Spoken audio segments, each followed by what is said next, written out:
Hi everyone, I'm speaking to you on the topic, why do we suffer if Jesus lives in our hearts?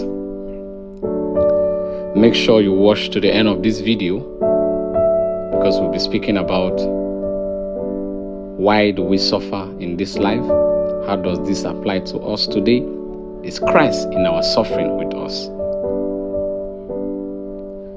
We have to prepare ourselves for suffering. It is not a matter of if we will face it, but when, regardless of what we are dealing with throughout our everyday life. It is but a brief moment as Christ is always with us. This insight are from Chris Swanson.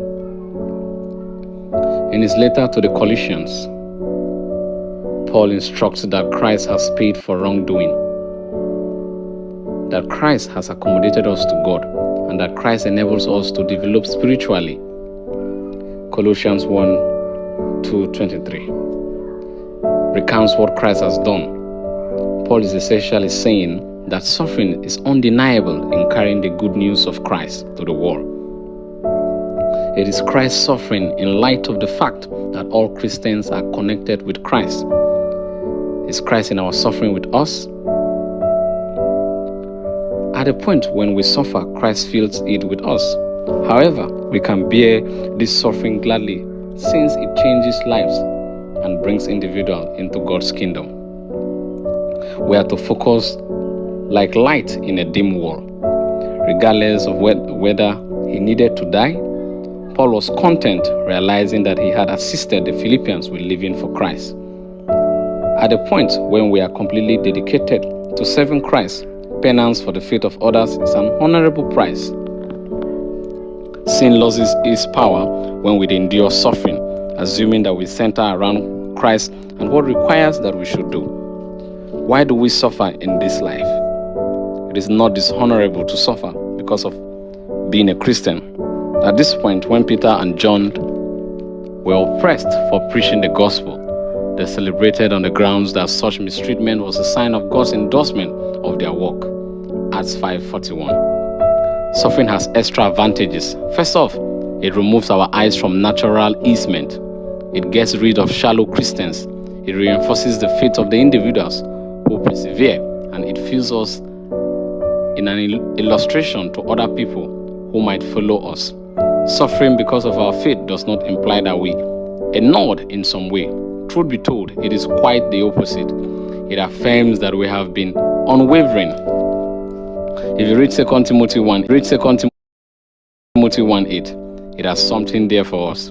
In this season of progressing affliction, Timothy might have been reluctant to keep on preaching the gospel. His feeling of dread were dependent on reality. As Paul had cautioned him, suffering would appear. Like Paul, Timothy will be imprisoned for preaching the gospel, Hebrews 13:23.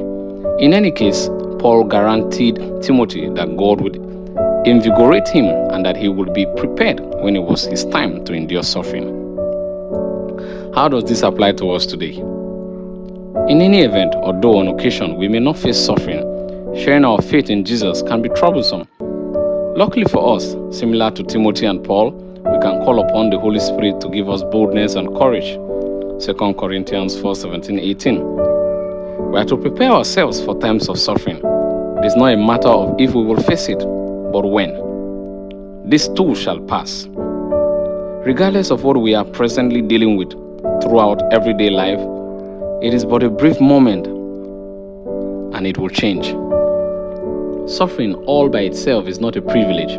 Yet when we suffer in light of the fact that we are reliably present Christ to others, we realize that our message and model are making a difference and that God thinks of us as qualified to be his representatives.